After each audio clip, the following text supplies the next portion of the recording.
আজকের রেসিপিতে ছিল বিফ সিজলিং। যারা আমার মতো চাইনিজ খাবার পছন্দ করেন তাদের জন্য কিন্তু আজকে পারফেক্ট একটা রেসিপি। এই জন্য আমি গরুর মাংস নিয়ে নিয়েছিলাম 400 গ্রামের মতো। এটা একদম পাতলা লম্বা টুকরা করে নিয়েছি যাতে করে তাড়াতাড়ি সিদ্ধ হয়ে যায়। আর এর ভিতরে এখন দিয়ে দিব স্বাদমতো লবণ, পরিমাণ মতো মরিচের গুঁড়া, একটু হোয়াইট পেপার আর একটু আদা রসুনের পেস্ট। খুব ভালোভাবে মাখিয়ে নিয়ে এখানে একটা আমি ডিম অ্যাড করে দিব। ডিমটা অ্যাড করার পরে আবার একটু মিক্সড করে নিয়ে এর ভিতরে আমি 2 চা চামচ কর্নফ্লাওয়ার অ্যাড করে দিব। প্রথমে 1 চা চামচ দিয়েছিলাম, পরে আবার 1 চা চামচ দিয়েছি। খুব ভালোভাবে মিশিয়ে নিব, নিয়ে আলাদা রেখে দিয়ে একটা সস বানিয়ে নিব, যেটা আমার রান্নার জন্য পরবর্তীতে কাজে লাগবে। এই তো এটা এখন মিক্স করে নিয়ে আমি রেখে দিব। আর এখানে দিয়েছিলাম 1 চিমটি বেকিং সোডা। মাংসটা তাড়াতাড়ি সিদ্ধ হয়ে যায় বেকিং সোডা দিলে। সসটা বানানোর জন্য আমি নিয়েছিলাম sweet chilli sauce, soya sauce, tomato sauce, আর এখানে দিয়েছিলাম একটু হোয়াইট পেপার আর দিয়েছিলাম কর্নফ্লাওয়ার। দিয়ে ভালোভাবে এটা আমি মিক্স করে নিয়ে আলাদা করে রেখে দিব। তারপরে আমি প্যানের ভিতরে তেল দিয়ে বিফগুলো ডিপ ফ্রাই করে নেব।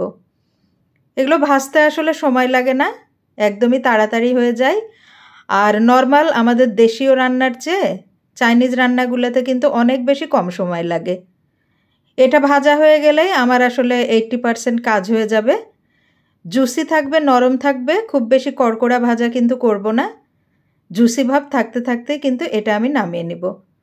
সবগুলো আমার ভাজা হয়ে গেলেই অলমোস্ট 80% কাজ শেষ। তারপর আমি প্যানের ভিতরে বাটার দিয়ে দিব। ওই তেলটাই আমি কমিয়ে নিয়েছি।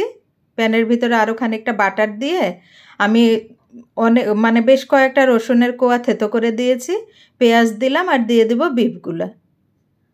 আসলে ওই যে বললাম চাইনিজ রান্নায় একদমই সময় লাগে না, খুব বেশি সময় এখানে দিলে দেখা যায় কালার নষ্ট হয়ে যাওয়ার সম্ভাবনা থাকে।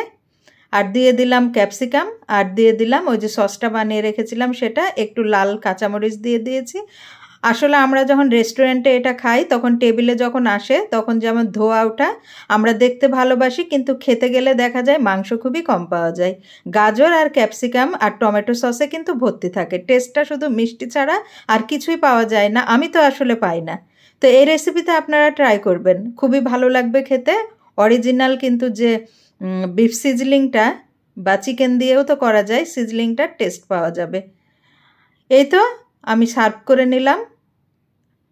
খুবই মজার একটা চাইনিজ রেসিপি, আপনারা ট্রাই করবেন, আমার কাছে খুবই ভালো লাগে। ঘরে বসে যদি রেস্টুরেন্টের স্বাদ পাওয়া যায় তাহলে আসলে ক্ষতি কী, সবসময় তো রেস্টুরেন্টে যাওয়াও হয় না। তো যাই হোক, এই ছিল রেসিপি। আশা করি আপনাদের ভালো লেগেছে। ভালো লাগলে লাইক, কমেন্ট, শেয়ার করবেন।